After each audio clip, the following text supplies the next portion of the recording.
O que se espalha mais rápido, fake news ou pulgas e carrapatos? Pode ser uma comparação estranha, mas se não forem controladas, elas podem afetar o bem-estar de todos. Para fake news, temos a informação. E para pulgas e carrapatos, Bravecto. Com uma única dose, seus pets ficam protegidos por até 12 semanas. É mais proteção e menos preocupação. Tá em dúvida? Essa é fácil de checar. Bravecto dura mais. A Liberty Seguros agora é Yellow. Tudo aquilo que já era bom continua igual. Excelência e proximidade permanecem como nossa essência. Porque não é uma mudança, é uma evolução. A Yellow está sempre em sintonia com você. É liberdade com segurança. A melhor experiência acessível a todos os clientes, iluminando cada passo da sua jornada. Deixe essa luz iluminar seu caminho. Yellow Seguradora. Seguro para viver livre. Consulte seu corretor. How powerful is the Cox network? So powerful that one day, the internet will let your doctor perform miracles from thousands of miles away. Connecting to remote operating room. Giving a whole new meaning to the term house call. Operation complete. The Cox network.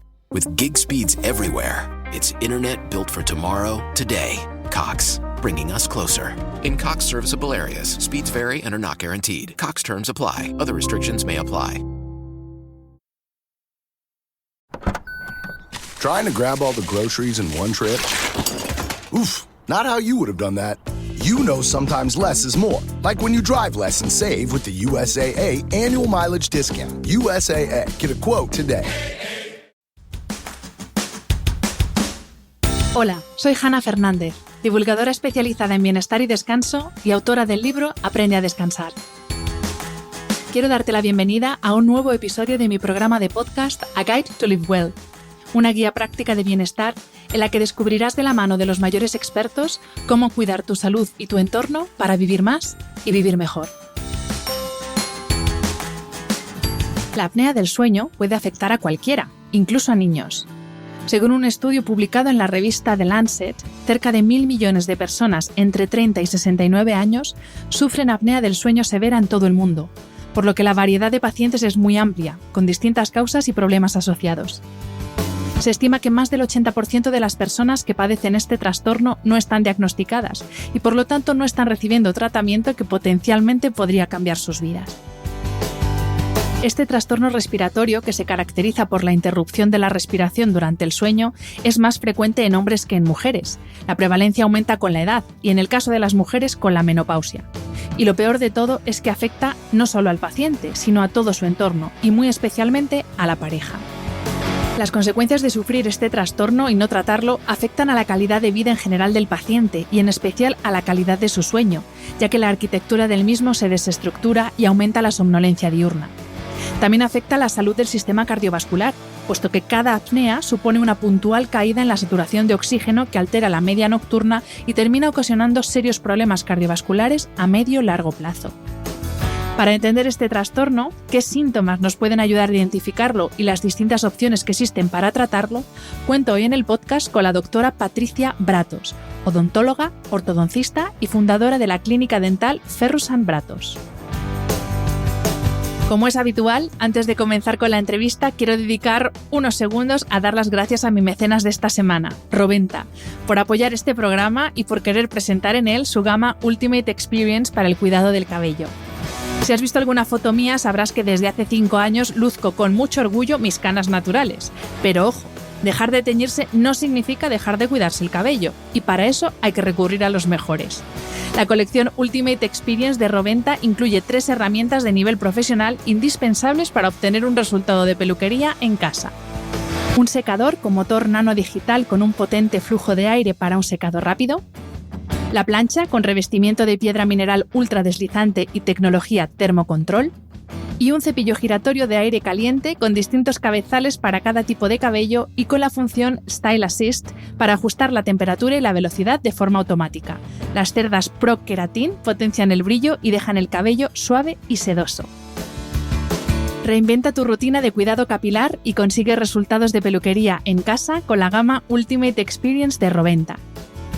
Descubre más en roventa.es. Bienvenida, doctora, y muchísimas gracias por aceptar la invitación a este podcast. Hola, Hanna, muchísimas gracias por la invitación y es un placer estar hoy aquí contigo. Pues Patricia, te voy a llamar Patricia. Bueno, voy a ir alternando, Patricia doctora, según me vaya saliendo. Vamos a empezar hablando de la apnea del sueño, que es un trastorno muy extendido, que es grave o potencialmente grave, y vamos a empezar definiendo, si te parece, exactamente qué es, o sea, qué es lo que nos pasa anatómicamente o les pasa a las personas que sufren apnea del sueño. Pues la apnea del sueño, también llamada síndrome de apnea obstructiva del sueño, son episodios repetidos en los que se produce una obstrucción de la vía aérea que tiene lugar durante el sueño y en los que lo que va a ocurrir es que se estrecha o se bloquea esa vía y esa interrupción del flujo va a hacer que disminuyan los niveles de oxígeno en sangre, aumenten los niveles de CO2 y eso es potencialmente muy grave, ya que va a hacer que aumente el riesgo de desarrollar otras enfermedades sistémicas graves. Y es lo mismo porque se oye apnea, hipopnea, ronquido. Entonces, ¿es lo mismo todo esto? ¿Pertenece a la misma familia, pero cada uno de los trastornos es diferente? ¿Qué diferencias hay? La apnea es la detención completa del flujo de aire hacia los pulmones y la hipopnea es la reducción, o sea, una reducción parcial de ese flujo de aire hacia los pulmones. Entonces, tras esa pausa de respiración, normalmente volvemos a la normalidad, a veces con un ronquido fuerte o con un sonido parecido al de una persona cuando se atraganta. Entonces, el ronquido en personas con apnea se produce por la forma en que el aire se escurre a través de esa vía aérea que está más cerrada. Para los que nos estéis escuchando y tenéis la suerte de no haber escuchado a una persona con apnea, es que mi hermano sufre apnea del sueño. Y yo me acuerdo cuando todavía vivíamos los dos en casa de mis padres, que yo lo escuchaba desde mi habitación y lo que tú escuchas cuando hay una persona que sufre apnea del sueño es... O sea, es como un impasse ahí que te quedas pendiente de ¿se ha quedado? ¿Se infarta o continúa? Pues eso es lo que, ¿no? Lo he hecho así gráficamente. No te he pedido que lo hagas tú, ya lo hago yo, porque es que lo he sufrido y la verdad es que la persona que lo escucha... Es muy agobiante. Es que te quedas ahí pendiente de si se queda en el sitio o si continúa. Efectivamente, porque te da la sensación que ya no va a seguir respirando. Que no sale, efectivamente. Estos eventos respiratorios, ¿no? Estos cortes en la entrada de oxígeno que nos comentabas, ¿cada cuánto suceden? ¿Cuánto duran? O sea, ¿es una cosa heterogénea o difiere completamente de un paciente a otro?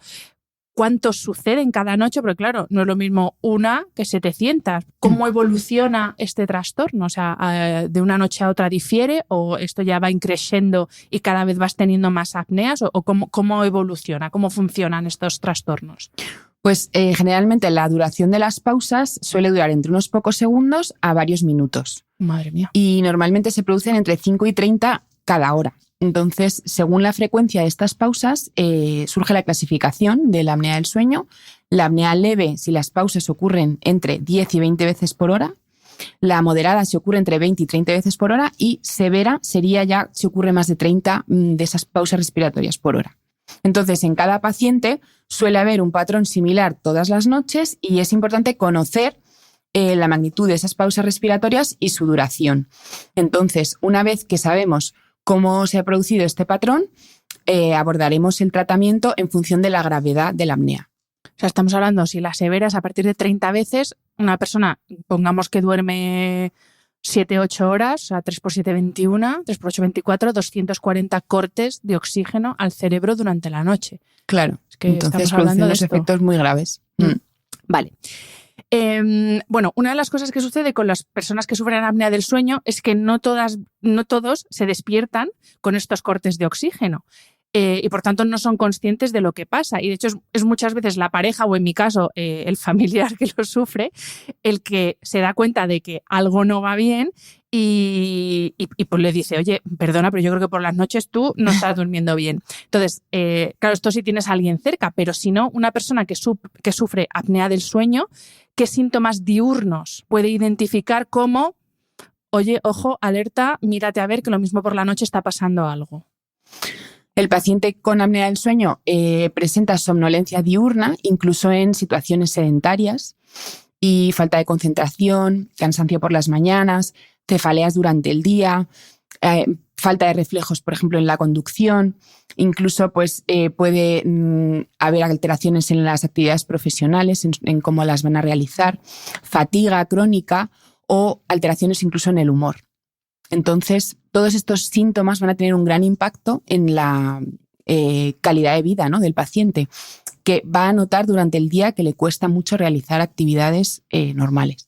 Y físicamente puede haber síntomas, yo qué sé, desde un dolor de dientes, porque claro, o sequedad de la boca, o esos síntomas también pueden aparecer o no tienen nada que ver, esto serían otras cosas. No suelen tener tanto que ver. Los síntomas que refieren los pacientes son más a nivel del sistema nervioso, derivados de esa falta de descanso y de la falta de oxígeno que puede distresar pues al corazón y a todos los órganos vitales. Y ojo, porque igual que hay somnolencia diurna, por la noche puede que pasen las horas que, entre comillas, se deben pasar en la cama. Es decir, que puede que el paciente esté 7, 8, incluso más horas en la cama con la sensación de que duerme, pero no está descansando. O sea, que también el número de horas que a veces, sobre todo, bueno, en general, para hablar de un sueño de calidad, prestamos atención a las horas que estamos durmiendo, pero son horas durmiendo, no en la cama. Por lo que digo, porque ya os digo, mi hermano, por ejemplo, es que no se daba cuenta, él no lo sabía. Podía estar 10 horas de tiro en la cama. Es verdad que durante el día estaba muy cansado, pero él por la noche no, y encima como estaba tantas horas en la cama, pues él nunca pensó que tenía un problema de sueño. Claro, no era consciente. Efectivamente. Vale, pues una vez que hemos visto esos síntomas, vamos a ver cuáles son las causas que provocan este trastorno, porque aquí ya expláyate lo que quieras, porque me imagino que habrá causas tanto anatómicas, o sea, nuestra estructura de todo lo que interviene en el proceso respiratorio, como causas del estilo de vida. No sé si hay algo que tenga que ver con la genética. ¿Qué causas o qué provoca estos trastornos de apnea respiratoria del sueño? Lo que primero tenemos que analizar es que durante el sueño los músculos de las vías respiratorias se relajan. Entonces esto lo que va a provocar es que esas vías se estrechen y se reduzca el flujo de aire. En condiciones normales esta relajación no impide que el aire vaya dentro y fuera de los pulmones. Sin embargo, en el caso de la apnea, las vías se estrechan tanto que van a interrumpir el flujo de aire. Entonces, ¿cuáles son los principales factores de riesgo, ¿no?, que nos van a hacer sufrir apnea? El primero es la obesidad, sobre todo el exceso de grasa alrededor del abdomen o cuello. Entonces, sabemos que no todas, pero la mayoría de las personas con apnea obstructiva del sueño tienen sobrepeso. Los depósitos de grasa alrededor de las vías aéreas pueden obstruir la respiración. Entonces, las afecciones médicas asociadas también con la obesidad, como el hipotiroidismo o el síndrome de ovario poliquístico, también pueden causar apnea del sueño. Además, pues se ha visto que la gran circunferencia de cuello también es un factor asociado. Las maloclusiones de clase 2, como con la mandíbula hacia atrás, en las que la vía aérea también se estrecha. Tener más de 65 años, el riesgo de apnea va a aumentar según envejecemos. Y, por ejemplo, las amígdalas o adenoides grandes, que es la causa más frecuente de apnea en niños. Vale, porque esas apneas van a obstruir. Explícanos estas cosas, amígdalas, adenoides grandes. Esto quiere decir que tienen unas amígdalas de un tamaño mayor al normal y van a obstruir esa vía aérea, el paso del aire a través de ese conducto, y entonces bloquean el que el niño pueda respirar correctamente cuando duerme. Por eso incluso esos niños pues roncan y igual se despiertan con muchísimo cansancio. Entonces es la causa más frecuente en niños porque suelen tener esas amígdalas o adenoides grandes que a veces, pues en el caso de que estén asociados a más problemas, incluso tengan una apnea importante, se van a operar para reducir el tamaño y así acabar con ello. Y otras causas, pues tener antecedentes familiares de apnea del sueño, la diabetes, por ejemplo, suele ser más frecuente la apnea en pacientes que padecen diabetes. La congestión nasal crónica es otra también, ya que va a ocurrir con el doble de frecuencia en aquellos que tienen congestión nasal constante durante la noche, les va a impedir respirar bien. Y luego las vías aéreas estrechos, que es el factor genético que comentabas antes.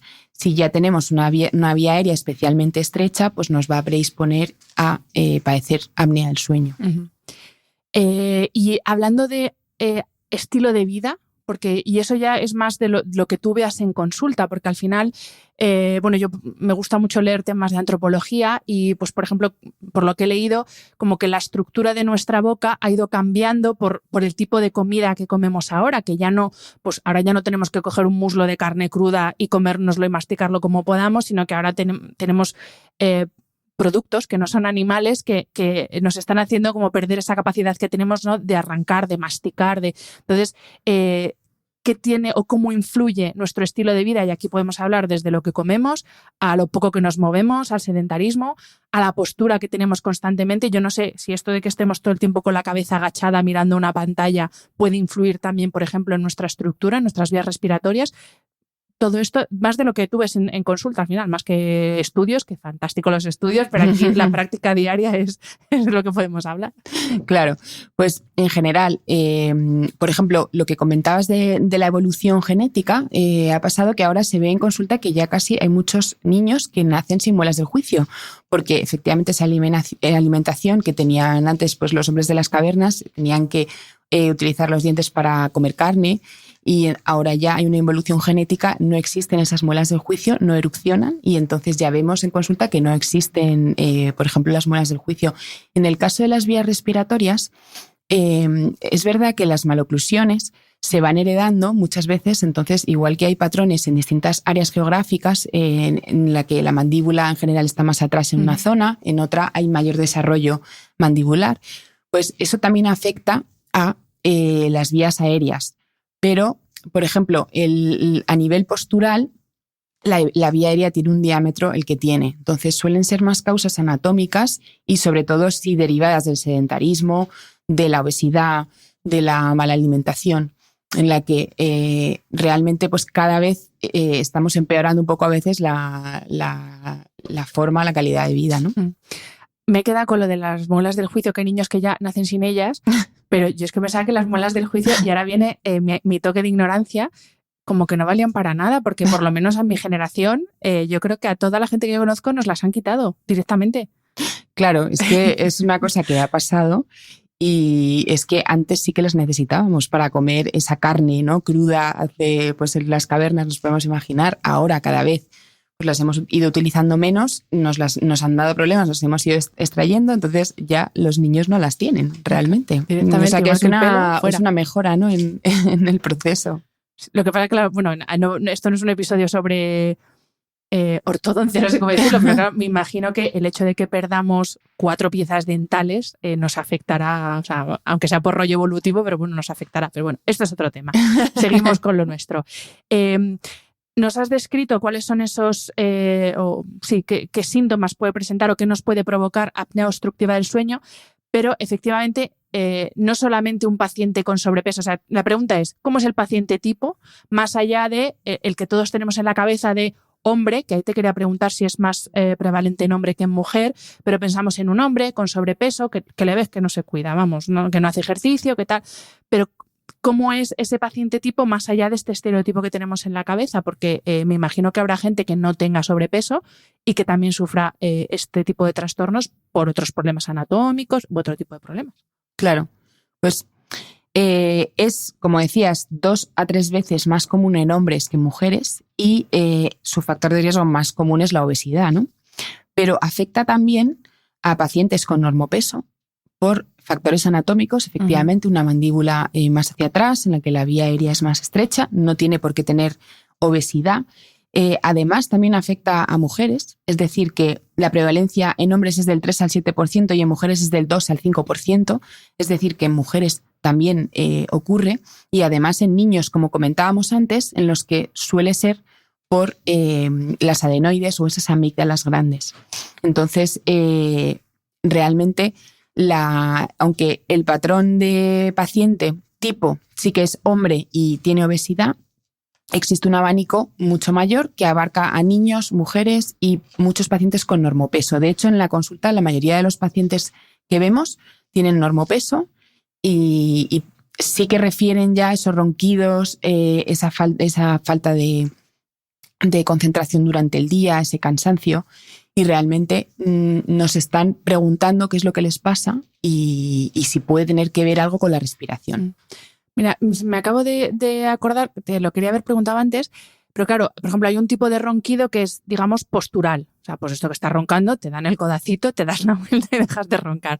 Pero la apnea no es una cuestión postural. O sea, no es que tenga una almohada que me hace, que me obstruye, me hace ponerme en una posición que me obstruya las vías respiratorias. No puede ser una cuestión postural. O sea, es algo que sucede duerma como duerma, por aclararlo. Bueno, la apnea es en parte postural, o sea, es decir, dormir de lado nos va a ayudar, por ejemplo, a que se colapse menos la vía respiratoria. El dormir, por ejemplo, boca arriba es algo que nos va a colapsar más fácilmente la vía respiratoria. Pero hay otros factores que son anatómicos, como hablábamos, unas adenoides grandes, que realmente son un obstáculo que tiene la vía aérea o una posición retrasada de la mandíbula que no dependen de cómo duerma, ¿no? Si duermo de lado pero siempre, si dormimos de lado, vamos a ayudar a que se colapse menos la vía aérea que si dormimos en boca arriba. El ronquido realmente es ese sonido que pasa a través de la vía aérea cuando está estrechada, ¿no? Pero la apnea es algo más allá, porque se produce ese bloqueo en la respiración, esa pausa larga, y la diferencia principal es que no llega oxígeno a los pulmones durante esos segundos. Entonces es esa falta de oxigenación la que realmente provoca ese problema en la oxigenación en la sangre. Y volviendo a hablar de hábitos, hay dos hábitos. Uno de ellos, yo soy de la Liga Antitabaco absolutamente, o sea, no concibo, soy exfumadora, ojo, para la gente que me escucha que a veces pueden pensar, qué radical, no, hablo con conocimiento de causa porque yo era fumadora y he llegado a fumar 2 cajetillas al día durante más años de los que me gustaría reconocer, o sea que hablo con conocimiento de causa. Y también digo que se puede dejar y no cuesta tanto y no engordas tanto como dicen. Pero sí que hay 2 hábitos por los que te quiero preguntar en cuanto a cómo afectan a este tipo de patologías, que son 1, fumar, y 2, el consumo de alcohol. Yo no digo que sea de la Liga Antialcohol porque de vez en cuando me tomo un buen vino, pero también ojo con el consumo excesivo. Pero bueno, si te parece, vamos a hablar, Patricia, primero del tabaco y después hablamos del alcohol, ¿vale? Pues el tabaco evidentemente va a agravar la apnea de sueño, al igual que el alcohol. En el caso del consumo de alcohol, sedantes o tranquilizantes, agravan la apnea del sueño porque relajan los músculos de la garganta, razón por la que, claro, empeora este cuadro, ¿no? Entonces, como tú decías, fumar tiene un abanico enorme de causas por las que deberíamos siempre dejarlo y desde luego creo que la apnea es una de ellas, pero sabemos todos los efectos negativos que tiene en la boca, en la piel, en los pulmones. Entonces hay estudios que han relacionado el tabaco con la apnea del sueño, al igual que con el alcohol. Es decir, dejar de fumar y dejar el alcohol va a reducir la prevalencia de la apnea del sueño. Pues ahí lo tenéis. Más claro, agua. ¿Y existe alguna patología que pueda provocar o agravar los casos de apnea obstructiva del sueño? O sea, patologías, es decir, alguna enfermedad de algún tipo que pueda provocar o agravar estos casos. Sí, algunas patologías, como por ejemplo la disfunción sinusal, que es una anomalía cardíaca, ¿no? O la insuficiencia cardíaca congestiva, la hipertensión arterial, la diabetes tipo 2 o la enfermedad de Parkinson, son algunas de las afecciones que pueden aumentar el riesgo de apnea obstructiva del sueño. Entonces, cualquiera de estas enfermedades va a agravar y provocar, porque tenemos problemas a nivel cardíaco en los que se produce esa isquemia y nos van a agravar el problema. Claro, en este caso me imagino que es más complicado el tratamiento, porque claro, no solo tienes que tratar una apnea, sino una disfunción cardíaca, ¿no? En la mayor parte de estos casos que nos dices. Claro. Eso ya me imagino que ¿cómo lo tratáis? O sea, ¿lo tratáis vosotros, por ejemplo, la parte que tiene más que ver con vías respiratorias junto con un cardiólogo? ¿O cómo tratáis? Normalmente en la apnea del sueño nosotros diagnosticamos siempre el primer paso. Vamos a hacer un estudio del sueño. En la polisomnografía vamos a ver cuál es la gravedad de esa apnea, porque si la apnea es leve o moderada es cuando nosotros, los ortodoncistas odontólogos, podemos utilizar los aparatos de avance mandibular, pero si no, en los casos más severos utilizamos el CPAP, que es un dispositivo de presión como una mascarilla, que lo que va a hacer es oxigenar y abrir esa vía aérea. Entonces, en los casos graves siempre vamos a trabajar de manera multidisciplinar. Uh-huh. No vamos a trabajar nunca solos porque nosotros diagnosticamos, pero trabajamos con todas las especialidades médicas y siempre vamos a derivar a otros especialistas porque además hay muchas enfermedades que están asociadas. Uh-huh. Ahora después vamos a hablar de esas herramientas que manejáis para tratarla. Uh-huh. Pero te quería preguntar también, has mencionado algo antes, te quería preguntar por la medicación.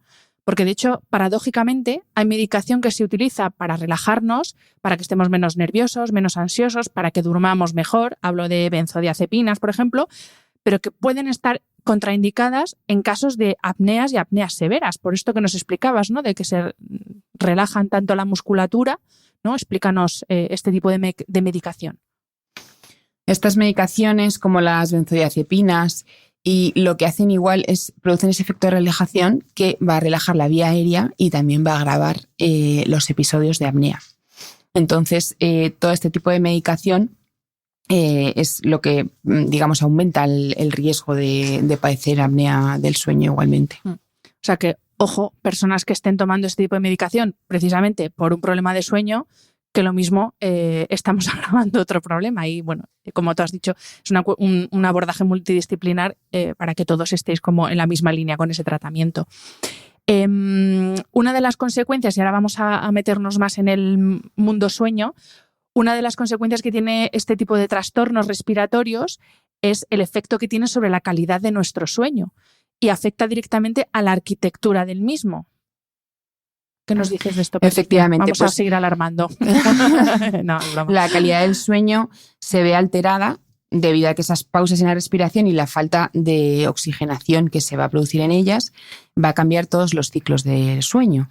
Entonces, esos ronquidos fuertes que se suelen seguir de episodios de jadeo que antes comentabas, ¿no? Con lo de tu hermano y ahogo durante el sueño, alteran sus fases y hace que sea un sueño que no es nada reparador. Porque constantemente se está produciendo un bloqueo de la vía aérea, luego se vuelve a esa respiración normal, pero claro, está alterando el momento del sueño en el que estamos y toda la arquitectura del sueño se ve alterada. Bueno, básicamente lo que sucede es que se fragmenta el sueño y antes hablaba que la duración es uno de los rasgos que identifican un sueño de calidad, pero otro de los rasgos que definen un sueño de calidad es que sea un sueño poco fragmentado. Fragmentado es, pues desde los que sois padres y madres, pues sabéis lo que es un sueño fragmentado cuando tenéis un bebé. Fragmentado es tenerte que levantar 2-3 veces al baño porque te has tomado antes 1 litro de infusión. Y fragmentado también es pues el número de apneas que se tengan durante el sueño, que al final es como un volver a empezar constantemente. O sea, no, como tú dices, no continúas tu ciclo. No se sigue el ciclo y entonces es esa pausa la que es muy lesiva y de hecho históricamente siempre ha habido torturas que se basaban en despertar a los reclusos o lo que sea para que no pudieran dormir de manera continuada. Es decir, que era bloquear el sueño y todo el rato despertarles. Pues en este caso es el bloqueo y despertar que hace sobre todo que no sea nada reparador. Uh-huh. Antes nos has dicho en esas posibles causas, esas posibles causas de apnea obstructiva del sueño, has hablado de patologías como diabetes, por ejemplo, pero también patología cardiovascular. Y ahora te quiero hacer la pregunta al contrario.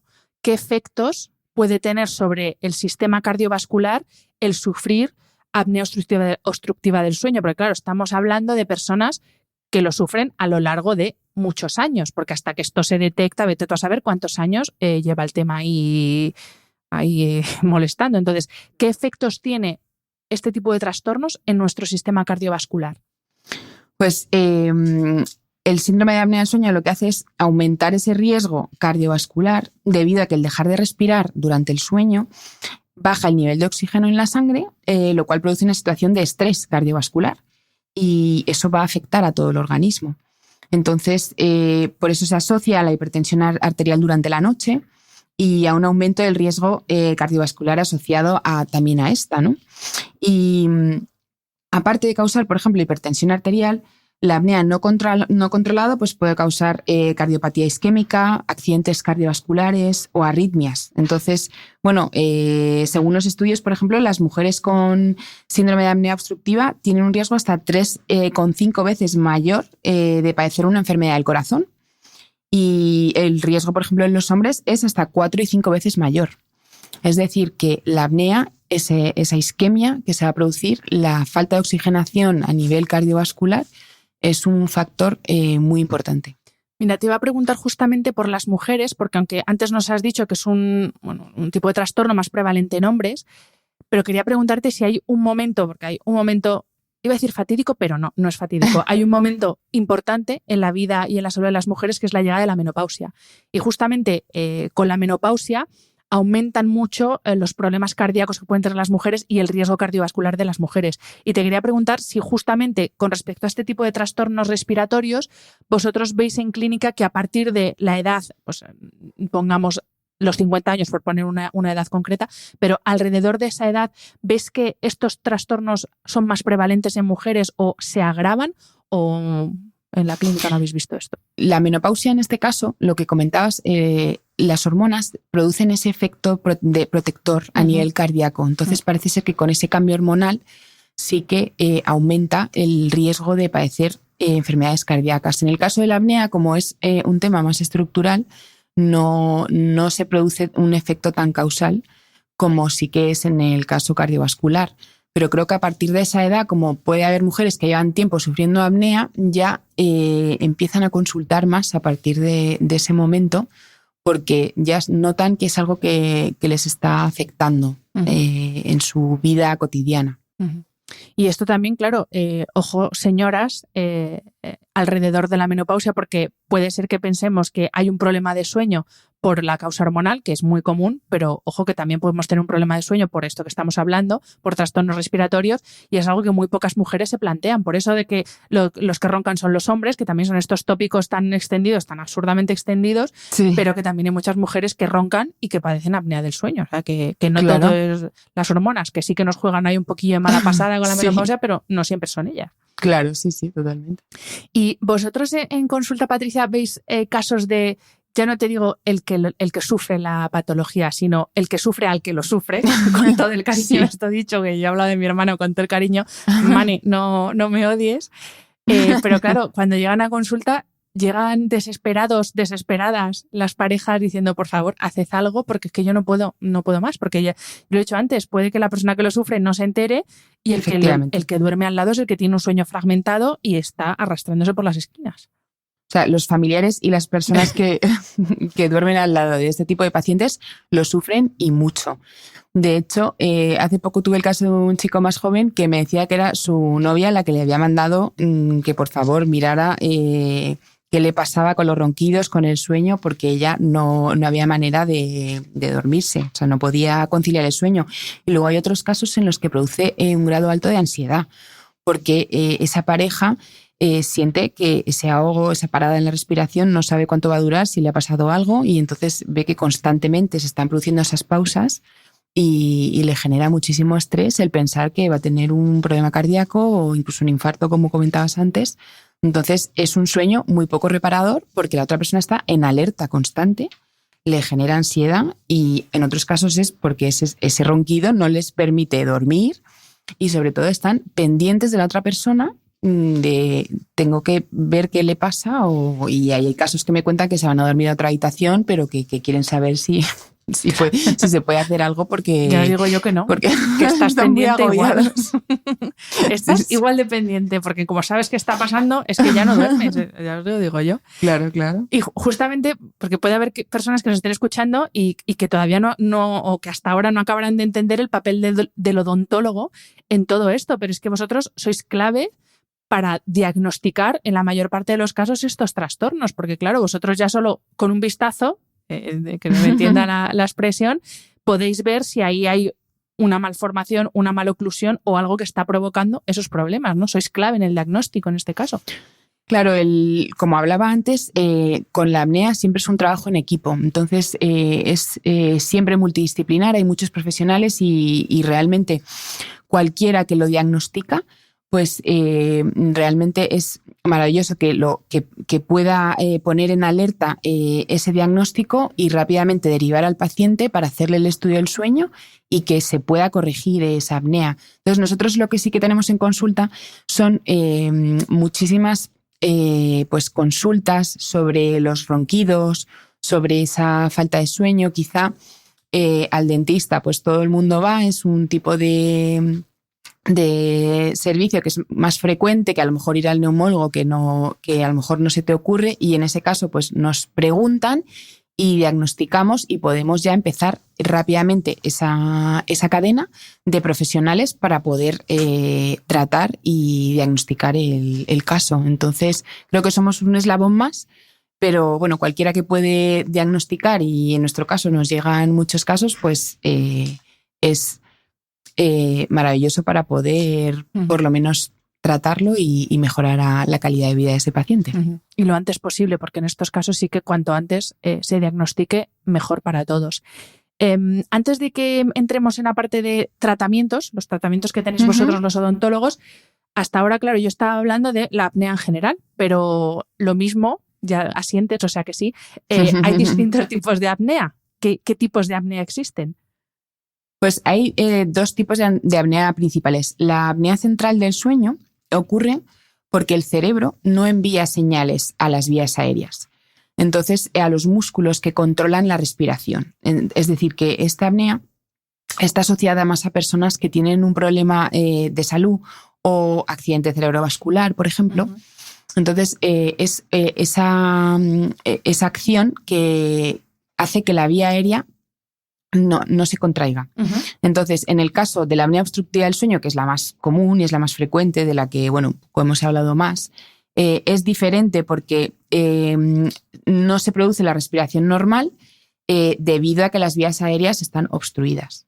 En el otro caso es el cerebro el que no va a mandar esa señal en la apnea central. Entonces, el tratamiento es un tratamiento más sistémico a nivel de otro tipo de patologías. Claro, claro. Vale, pues vamos a ver es que me he quedado pensando, claro, ahí tiene que entrar el neurólogo y tienen que entrar, porque si es un tema ya de que el cerebro no da la orden, se complica todavía más. Pues vamos a hablar, si te parece, Patricia, de los tratamientos para tratar la apnea obstructiva, que es la que, pues como tú has dicho, de la que hemos estado hablando más en general durante toda la charla. Y aquí vamos a hablar, pues eso, bueno, ya nos has ido mencionando un dispositivo de avance mandibular, CPAP, hemos mencionado también IBPAP, o sea, todas las chuches que tenéis para tratar esto, si se me permite la expresión, qué son y cómo funcionan, porque luego, claro, esto cuando llegas a casa y te encuentras eso, que es como un casco de Top Gun, dices, Dios mío, ¿esto qué es? Entonces, cuéntanos. Bueno, un poco para hablar del tratamiento, es muy importante, como te comentaba al principio, hablar del diagnóstico. Entonces, siempre, una vez que hemos diagnosticado la apnea del sueño, tenemos que determinar la gravedad de la misma, porque no es lo mismo tener una apnea leve, en la que hay pocas apneas por hora, o una apnea grave, en la que, como hemos comentado antes, ya estamos hablando de más de 50 apneas por hora. Entonces, en ese caso, es en lo que va a variar el tratamiento.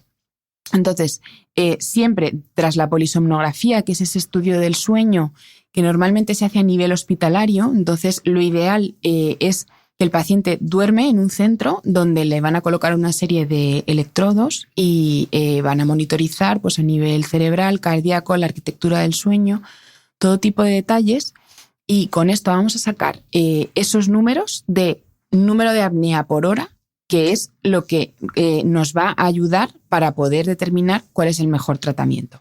Entonces, en las apneas graves, siempre estará recomendado ese aparato que es el CPAP, que es una presión de aire que lo que va a hacer es mantener la vía aérea abierta y oxigenar de manera constante y continua al paciente.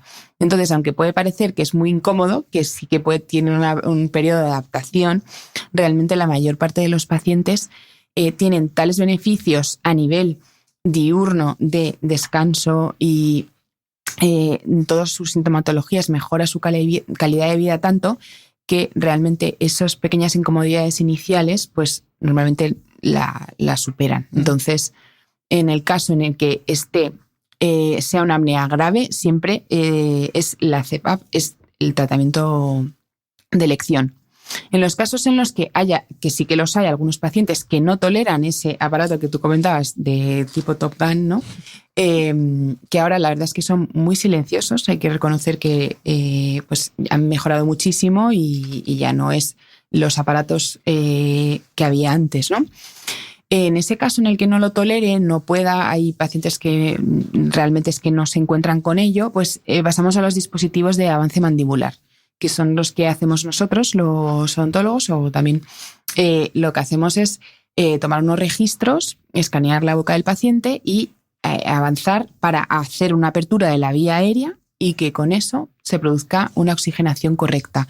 Entonces, es una acción mecánica en la que se tracciona de la vía aérea y entonces es un tipo de aparato que va insertado en la arcada superior y en la inferior. Pero esto te iba a preguntar, ¿qué pinta tiene esto? ¿Como una férula, como un aparato? Claro. Son como dos férulas que van unidas por una biela central en la arcada superior y en la inferior, que digamos lo que hacen es proyectan la mandíbula hacia adelante y lo que hacen es abren la vía aérea, pero la sensación inicial sí que pues te tienes que acostumbrar a ese aparato. Entonces, siempre, una vez que hemos hecho el diagnóstico, determinamos la gravedad de la apnea. Siempre, si es grave, vamos a intentar colocar ese tipo de aparatos de CPAP y si no, ya vamos a los aparatos de avance mandibular, que en cualquier caso, tanto el CPAP como los aparatos de avance mandibular son muy efectivos. O sea, la efectividad es muy alta y yo lo que encuentro y al final he visto es que los pacientes, o sea, no he tenido ninguno que no lo haya seguido llevando y que esté feliz. O sea, son pacientes que realmente les cambiamos la vida porque de repente empiezan a notar esos beneficios de descanso, de que antes pues tenían esa somnolencia diurna, incluso a veces pues problemas de humor, de concentración y asociación con otras patologías, ¿no? Y al contrario, o sea, otro tipo de aparatos, férulas, porque hay de todo, las del bruxismo, estos para los alineadores, que no quiero decir marcas, iba a decir la marca, todas esas cosas que también nos ponemos en la boca para dormir, pueden provocarnos un problema con nuestras vías respiratorias, y no te digo provocarnos una apnea, pero por ejemplo hacernos roncar, ¿o no es tan habitual?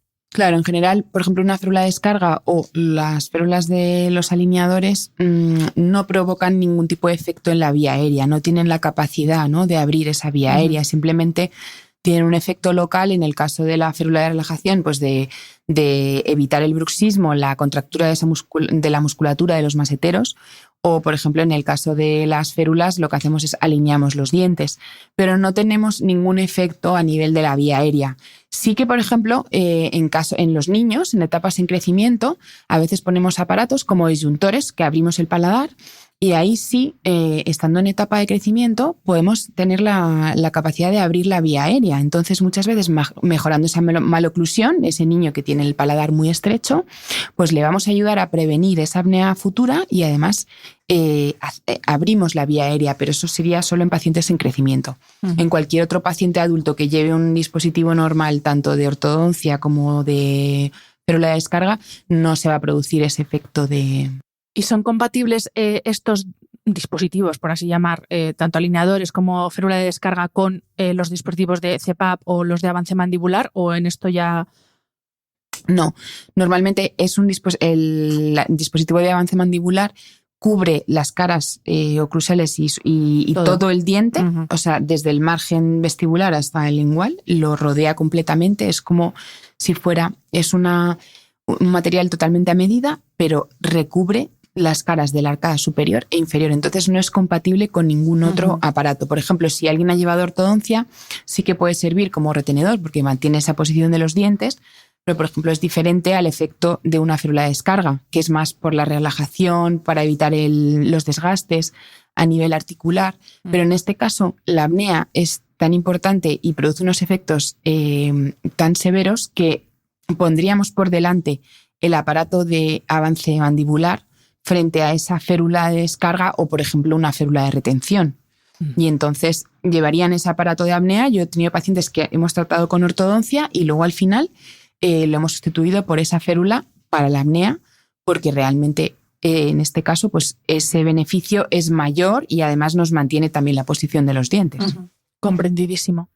Vale, y además de estos tratamientos médicos, claro, hay que hacer más cosas. O sea, esto como todo. Sí que es verdad que en el caso de estos aparatos es verdad que la mejora es inmediata y en estos casos sí o sí hay que recurrir a ellos porque, tú lo has dicho varias veces, afecta directamente ya no solo a la calidad de vida, sino que imaginad una persona que conduce autobuses, camiones, aviones, trabaja con maquinaria pesada, sufre apnea obstructiva del sueño y no duerme. Y es que su vida y la de otros pueden correr peligro. Entonces, vamos que sin duda los tratamientos médicos son un sí absoluto, pero claro, hay que hacer más cosas, ¿no? Efectivamente. No se puede uno quedar toda la vida con todos los problemas que han provocado esa apnea y como ya tengo el aparatito, ¿no? Es como lo de la pastilla. Pues esto es igual, como ya tengo la pastillita para dormir, no me preocupo de la higiene del sueño. Entonces, a los pacientes, Patricia, ¿qué les decís? Tanto qué cambios tienen que hacer en su estilo de vida como, y aquí lo mismo me dices, no, pues esto no influye, pero cómo es el ambiente y el entorno en el que duermen. Si te parece, primero hablamos del estilo de vida y luego hablamos del dormitorio. ¿Qué cambios hay que hacer en el estilo de vida? En el estilo de vida, una de las cosas más importantes, como he visto, la obesidad, es lo que nos predispone a la apnea. Por supuesto, el ejercicio, que es el mejor, digamos, pastilla para todo, para la apnea también. Entonces, hacer ejercicio regularmente, mantenerse en un peso adecuado, que muchas veces viene también haciendo pues, ejercicio y teniendo una buena alimentación. Por ejemplo, las comidas copiosas son muy negativas también a la hora de conciliar el sueño y especialmente a partir de 1 hora. Entonces, la alimentación, el ejercicio, el reducir pues, todos esos azúcares y grasas, ¿no? Todo lo que son las grasas que no son saludables, va a ayudar a mejorar siempre la calidad del sueño. En el caso que me preguntabas del dormitorio, dormir a más de 22 grados generalmente hace que descansemos peor también, ¿no? El calor de una sala. Y como comentaba antes, dormir de lado, que siempre a nivel postural nos va a ayudar a que la vía aérea se mantenga abierta más tiempo que si, por ejemplo, estamos boca arriba, se puede colapsar más fácilmente. ¿Y la humedad puede afectar? Porque claro, yo estoy pensando en, por ejemplo, Madrid, estamos en Madrid, es un ambiente sequísimo. Entonces, ¿podría ser conveniente para este tipo de pacientes, en el caso de que el entorno en el que duerman sea un entorno muy seco, recurrir a un humidificador, que es un aparatito muy sencillo de encontrar y que funciona muy bien? Sí, en principio, yo creo que les puede ayudar si el ambiente es muy seco. Pero en la apnea, al final, como viene siendo la vía aérea un tema más mecánico, no les va a afectar en gran medida ni ayudar a lo mejor esa variación, aunque al final el sueño, cuanto mejor estemos, pues como comentamos, sumando todas las cosas, mejor. Si además nos quitamos las pantallas unas horas antes de dormir, ¿no? Todo lo que son televisión móviles y demás, y una cena muy ligera, pues nos va a ayudar a poder descansar mejor. Al final el sueño es fundamental para la vida, ¿no? Esto los que me escuchan aquí, los que nos escuchan en este podcast lo saben, vamos, lo tienen más que aprendido. Pues Patricia, muchísimas gracias por tu tiempo, por compartir con nosotros la experiencia que tienes en la clínica con tus pacientes y lo dicho, que los odontólogos o los dentistas también nos pueden ayudar mucho con los problemas asociados con el sueño, que no todo viene de la higiene del sueño, que no todo viene de temas de insomnio por estrés, sino que también puede haber un problema asociado a las vías respiratorias, que es lo que nos está provocando un sueño de mala calidad. Así que, pues lo dicho, muchísimas gracias. Muchísimas gracias a ti por esta entrevista y por tu tiempo también. Y pues eso, que si tenéis algún problema de este tipo, a la clínica de la doctora Bratos, que os van a atender fenomenal y no podéis imaginaros lo bonita que es esta clínica. Yo me he quedado loca cuando he entrado. Muchísimas gracias, Patricia, un abrazo. Muchísimas gracias, Hanna. Espero que hayas disfrutado del episodio. Este programa de podcast es independiente y en abierto gracias al apoyo económico de marcas que apuestan por mi trabajo y confían en mí para ayudarles a comunicar su mensaje. Los expertos que aceptan mi invitación a intervenir en este programa no tienen ningún tipo de vinculación con dichas marcas a menos que se especifique lo contrario. y todo el contenido de mi podcast, página web y redes sociales que haya sido patrocinado irá acreditado como tal. Gracias por ayudarme a que este proyecto siga siendo viable e independiente visitando la web de mis anunciantes, dejando reseñas, comentarios y valoraciones en las distintas plataformas de reproducción y compartiendo mi contenido en tus redes sociales. Mil gracias por estar al otro lado. Nos escuchamos en el próximo episodio.